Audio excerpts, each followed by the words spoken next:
Hey, it's Sandy Freschi, professional life coach and human design specialist, and I'm back with part 2 of the video series for Human Design Projectors called Making a Living. And this video series is in response to an awesome question from a Human Design Projector. She asked, if Human Design Projectors have to wait to be invited, how do we make a living? And I love this question because I really believe that we're here as projectors to create a new paradigm of working, which brings in a better life balance for everyone. Because we're designed to work in a different way. We're not here to do the 9-to-5 grind, the 40-hour-a-week 9-to-5 grind, like generators are capable of doing. But our generator friends are getting tired. And they're looking for a way to live their lives more holistically so that they have more balance between their work life and their home life. And this is really how we're evolving as humanity, to open up to the other aspects of ourselves so that we do have more satisfaction and fulfillment in our day-to-day lives. As projectors, we already know this. We know that we're not here to push and push and push in the work world. When we really start to live our strategy and understand how we're designed, we know that we have to do it a different way. So as you begin to find your way through your strategy as a projector, and you discover what's really right for you to do that supports you in earning a living or having great financial prosperity, then you start to get wise about this new paradigm of working. And that's what you have to take back to your generator friends and loved ones, to show them a different way that they can go about creating financial abundance. So in the last video, I talked about some professions that are really great for projectors. And if you didn't catch that video, go back and watch it, especially if you're looking to make a career change, or if you're in between jobs and you want to make a better choice the next time around. That video can really help you out. So today I want to talk to those of you specifically who are having financial challenges.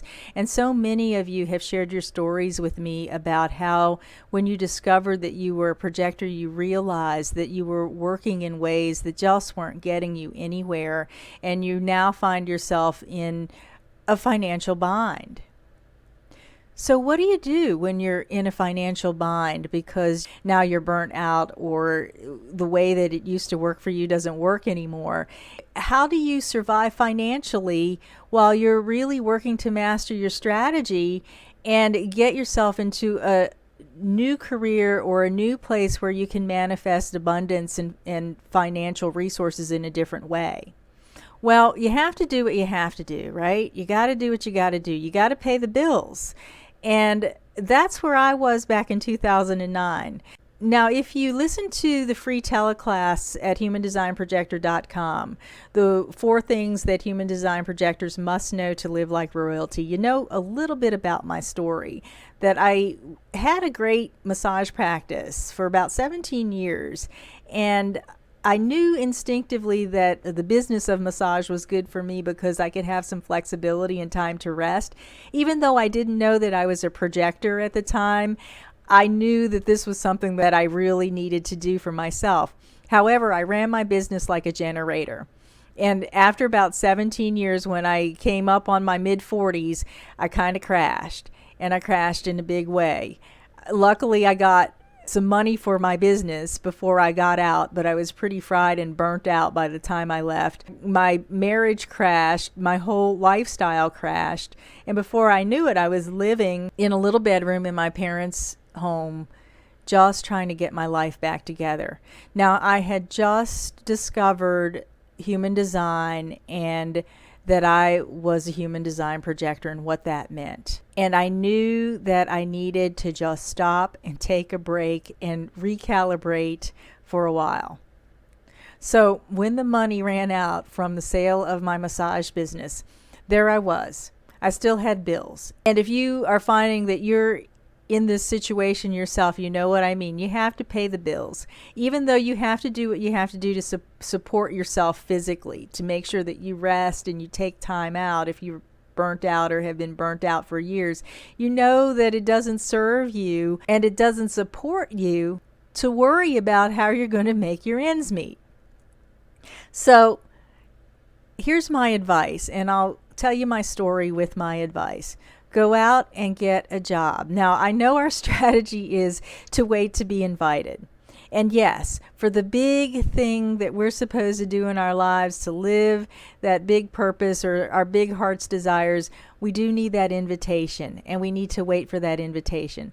But you have to be in a place where you feel good about yourself and your ability to take care of yourself in order to be able to get yourself into the lifestyle or the life that you want in order to attract the big invitation, right? So it's kind of a conundrum. It's a catch-22.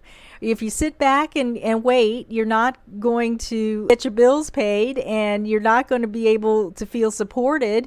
Therefore, you're not going to be able to create the life that allows these big invitations to come to you. But if you go out and get a job that drains you, then you're going to not have the energy to support yourself. So here's my story about this. When I was living in my parents' bedroom back in 2009, and the money had kind of run out, everything had sort of run out at that point. I was still working on my healing business and my coaching business. I never gave that up. But what I realized is that I had a car payment. I had bills that needed to be paid.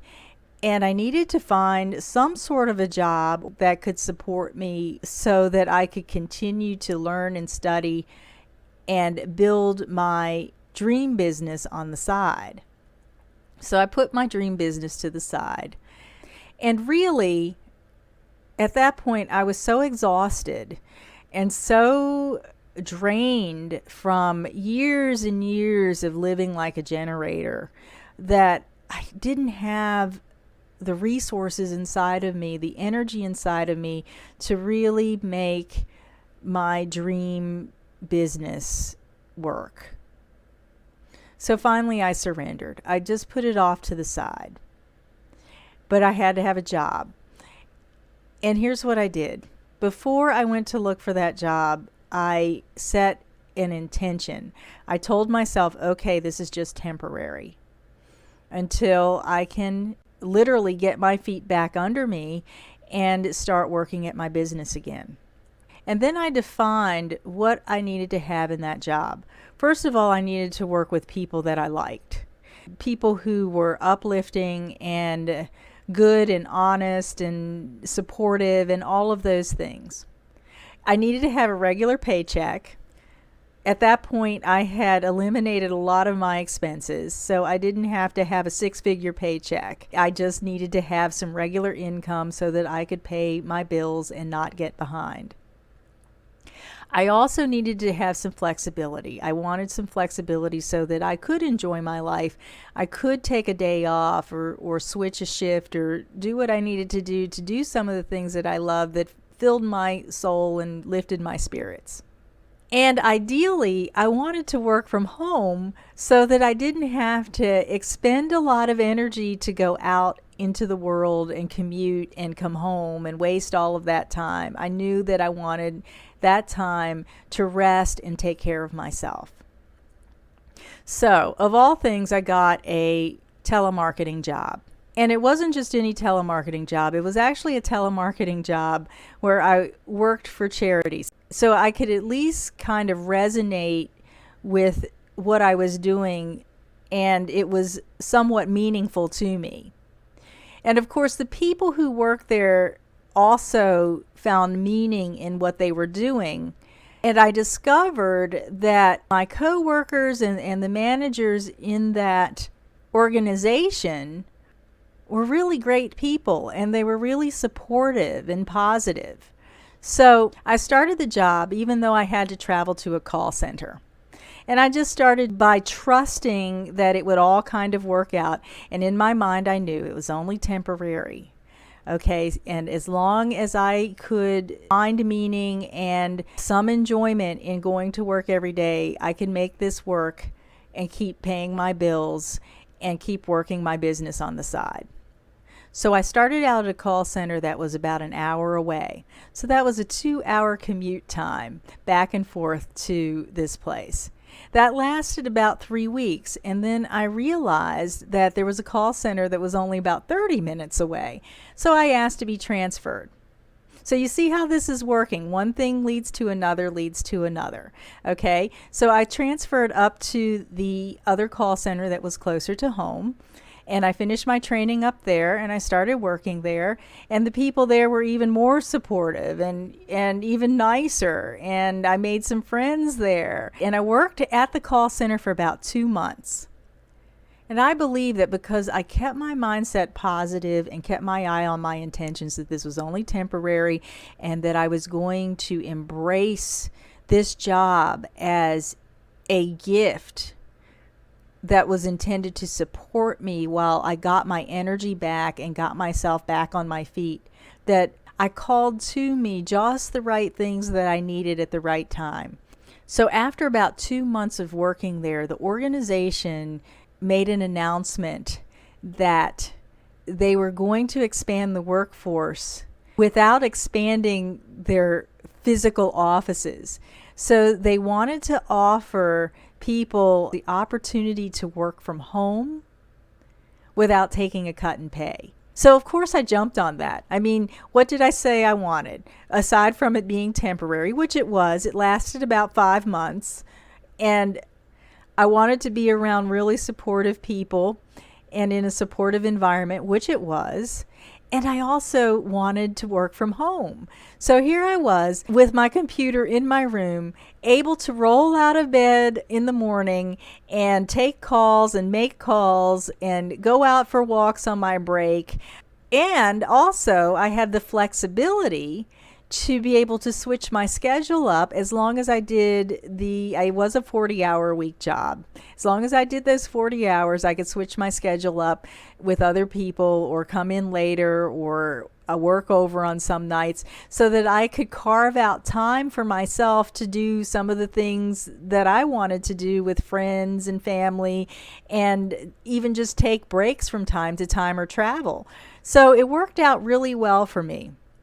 So here's the moral of the story, or here's what you need to consider when you are looking for a job outside of your passion or what you really feel that you're here to do in order to pay your bills. Make sure that you set your intentions very clearly to be supported, to have the kind of flexibility that you need to rest, and to be around people who maybe they're not your people, because each projector has their people that they're here for, but they're people who respect you and that you like to be around. So consider your environment, consider your schedule, and consider what you're willing to put into it in the short term. But the main thing I want you to be aware of is you're powerful. You have the ability to attract to you exactly what you need to take care of yourself. And as long as you don't allow bitterness or resentment or lack of inner confidence to get in your way, you can attract all kinds of work scenarios to you that can help you stay afloat while you're doing other things that you need to do, which feed your spirit and soul. So whether you're looking for something temporary to hold you over until you get your dream business off the ground, or whether you just need a place to land while you get your finances in order, you can manifest that. You can do that. Just stay clear, stay positive, stay intentional about where you're going and what you want. And it will come to you as long as you open up to receive it. Sometimes it happens in baby steps. Sometimes it happens all at once. But take the opportunity and follow the doors that open. Now, what does this have to do with strategy to wait for invitations? I want to remind you that invitations are really for those big things. You still have to pay your bills in the meantime. You still have to put food on the table. You still have to support your children. So it's up to you to stay clear and stay focused and use the opportunities that come to you to the best of your ability and advantage so that you can keep moving into a greater and more expanded expression of your projector power. You can do it. Do what you need to do for now, but keep your eye on the big picture. Stay positive, stay clear, and stay intentional.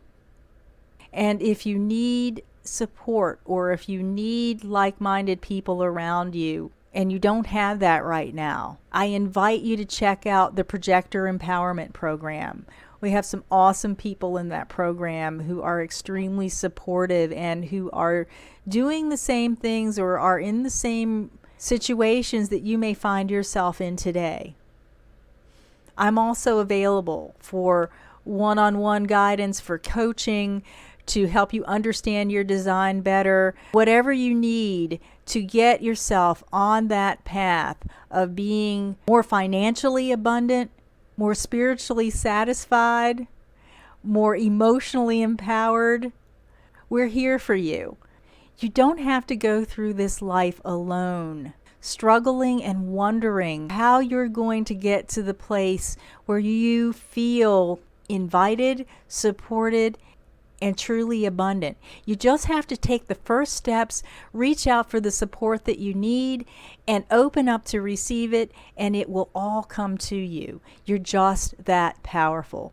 So go out and take those first steps, and we're here to support you with our experience and wisdom so you don't have to do it alone.